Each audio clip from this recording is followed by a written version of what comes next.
masa lalu. Mengarap R.A.S.I. Di sini sekarang ku siap untuk beraksi dengan senjataku di MIC. The Ball siap maju untuk berproduksi. Very good. So ayan.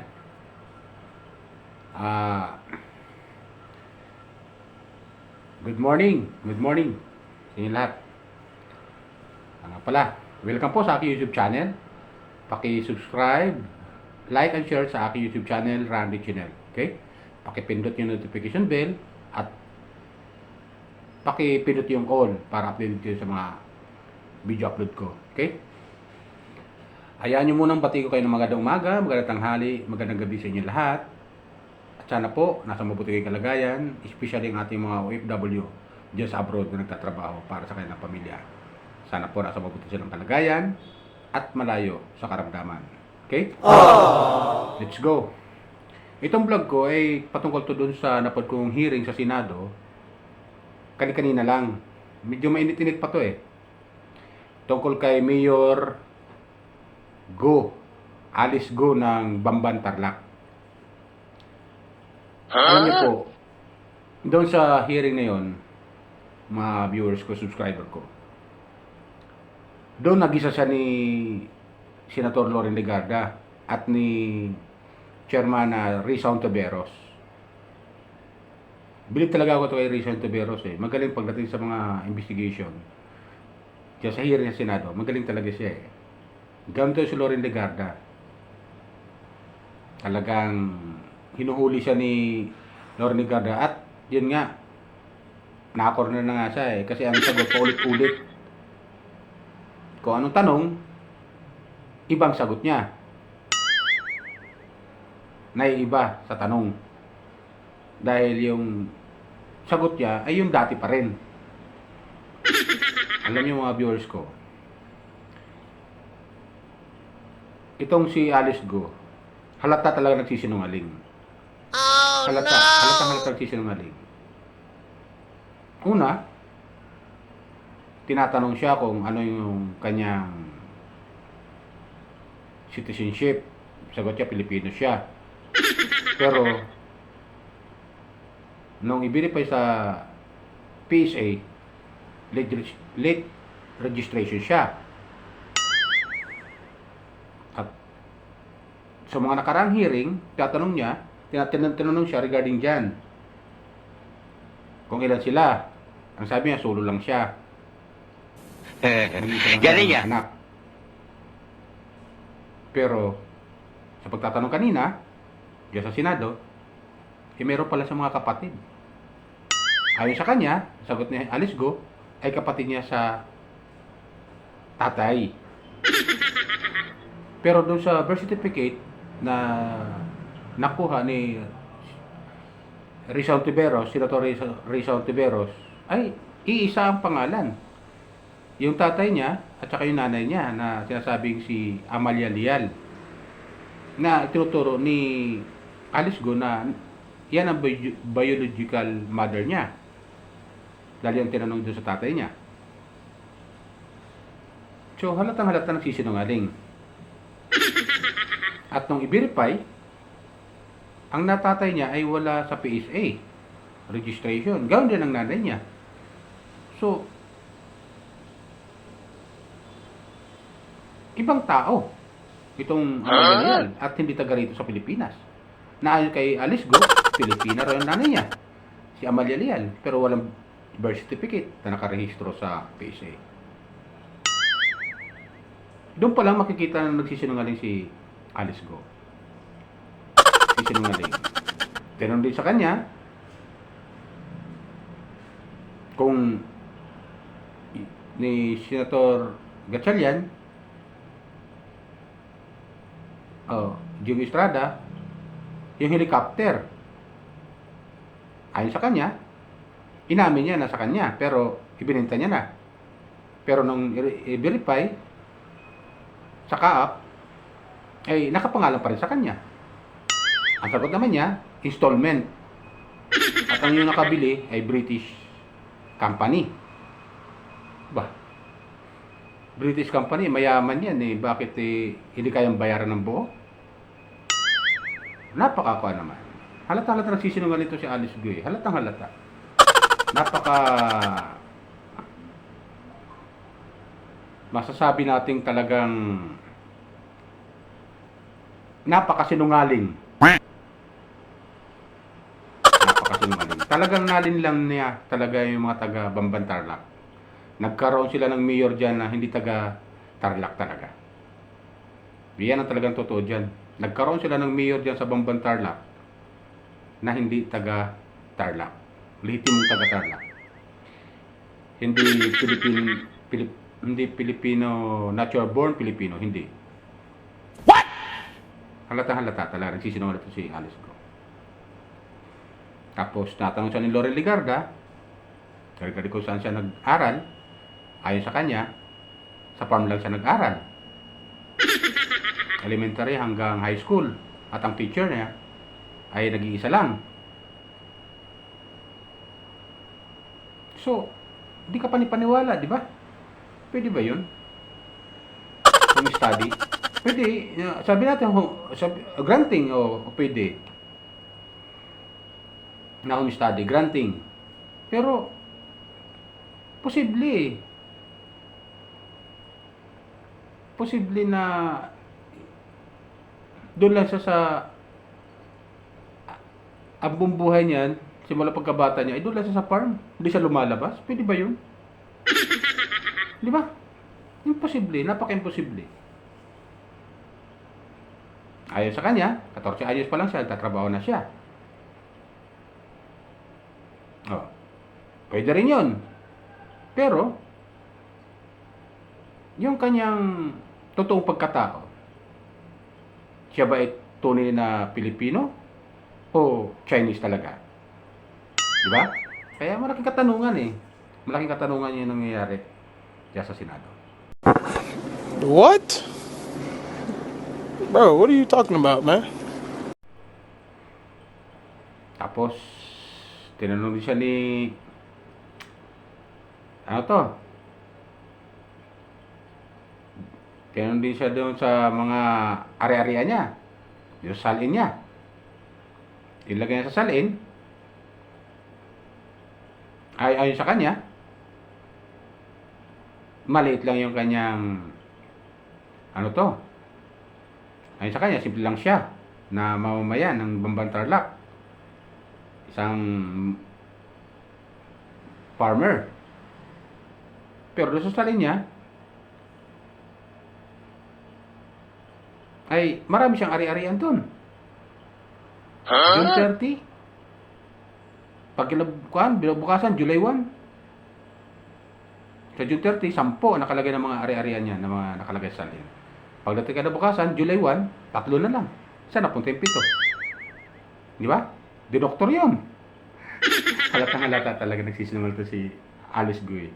Pati ba naman mga senador lulukuhin niya harap-harapan? Ano ba naman niya?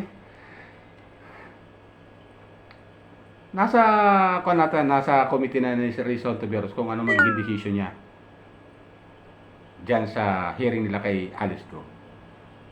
Kung siya ba'y i-deport o ipagpapatuloy yung pagiging mayor niya diyan sa Bamban Tarlac. Napaka-imposible, di ba? Mga viewers ko, subscriber ko. Maraming katanungan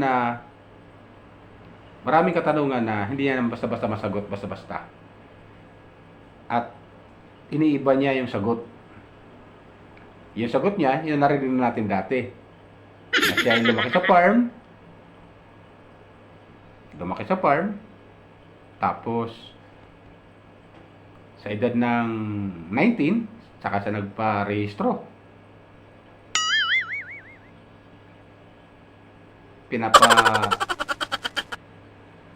Kita lamang niya na kaya niya paikutin ang mga tao diyan sa Senado. Pero hindi ganon sa kanyang inaakala. Dahil hindi magiging senador yan sila. Kundi yan matatalino. Hindi magiging senador yan sila kundi matatalino yan. Mayor Alice Go. Huwag mo nang lukuhin yung mga tao dyan. Lalo kami mga viewers. Huwag mo nang lukuhin pa. Halata nagsisinungaling ka eh. May isa pang hearing na darating. Kabang-abang din yun. Kabang-abang din yun. Pero may mga sakyan. Nakapangalan sa kanya. Tapos ngayon, ayaw niyang aminin. Sabi niya, isa lang sa kanyang sakyan. Pero nung i-check, marami pala sa mga sakyan.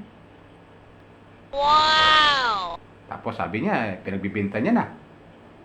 Ano ba yan? Niloloko mo tayo eh. Kang ganyan. Di ba viewers ko? Pati tayo mga nanonood, niloloko niya.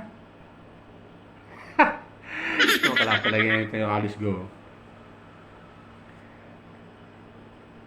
Tapos sasabihin niya, hindi siya ang may-ari ng Pugo. Pwede ba yun? Hindi niya may inspection na kung hindi siya may-ari ng Pugo, bakit pinabayaan niya na may Pugo doon sa lugar niya? Eh sabi, mayroong mula sa may may license to operate galing sa Pagcor. Pero dapat dinouble check niya dahil alam niya pinagbabawal yung Pugo.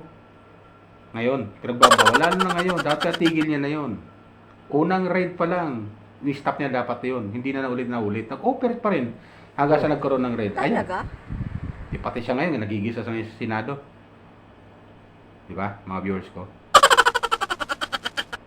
Halatang halata talaga na kuan siya. Protector siya ng Pugo. Halatang halata.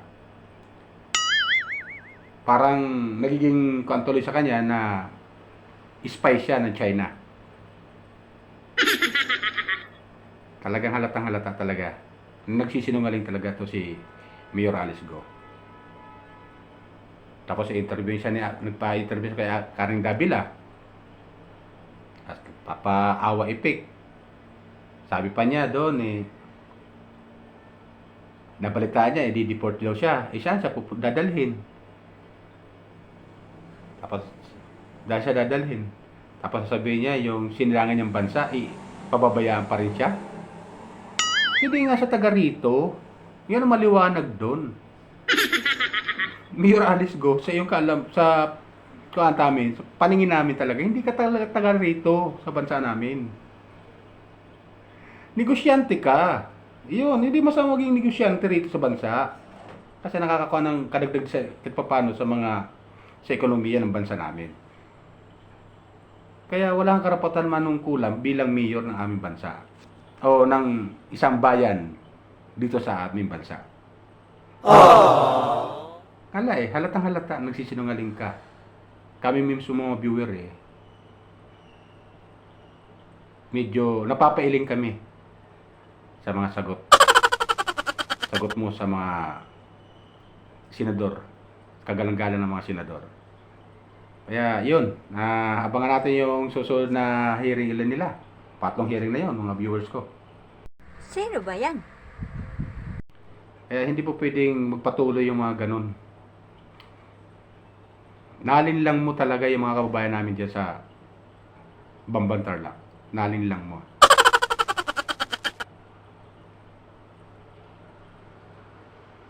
Sasabihin mo, Filipino citizen ka. Pero wala nagpapatunay kung saan kayo pinanganak. Wala nagpapatunay. Tinanong ka kung saan kayo pinanganak, di mo alam. Tinanong ka kung sino ang nanay mo doon sa unang hearing. Di mo sinabi. Ngayon itong hearing, sinabi mo. Lalo kayo doon sa interview sa'yo ni Karing Davila, doon mo lang inamin na anak ka ng nanay mo na dati yung kasambahay ng tatay mo. Pero nung i-check sa PSA, walang registration yung nanay mo doon. Ano yan? Di ba? Palaking kalukuhan yan. Pwede ba yun? Dapat, man lang, kahit malay yung nanay mo, nakarehistro sa PSA. Oo. Sabi natin, nakalimutan. Siyempre, hahanapin yung mga kapatid nun. Nung nanay mo. Hahanapin yun. Galing yan. Posible naman kung hindi siya nakarehistro, may kapatid yun. May mga kapatid yun. Kung wala mang kapatid, talagang sorry na lang. Sorry na lang. Gawin talaga talagang sobrang paghihinala ng namin mga Pilipino sa katauhan mo. Kung ano ba talaga, Pilipino ka ba o Chinese national? Yan na talagang malaking katanungan, question mark talaga. At maraming mga tanong sa'yo doon na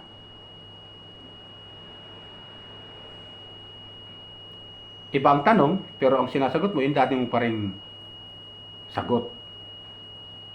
Naiiba Kaya tuloy na halata na umini tuloy si Senator Ligarda saka kuan mo. Kasi halata nagsisinungaling ka. Mayor Alice Go. Nagsisinungaling ka talaga. Aminin mo na kasi na hindi ka talaga Filipino citizen. Ikaw ay Chinese national talaga. Kaya para sa amin mga viewers na mga nanonood diyan sa hearing sa Senado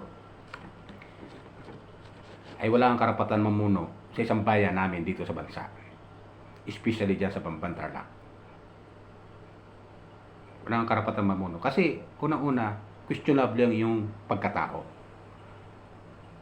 Hindi talagang totoo yan. Questionable talaga.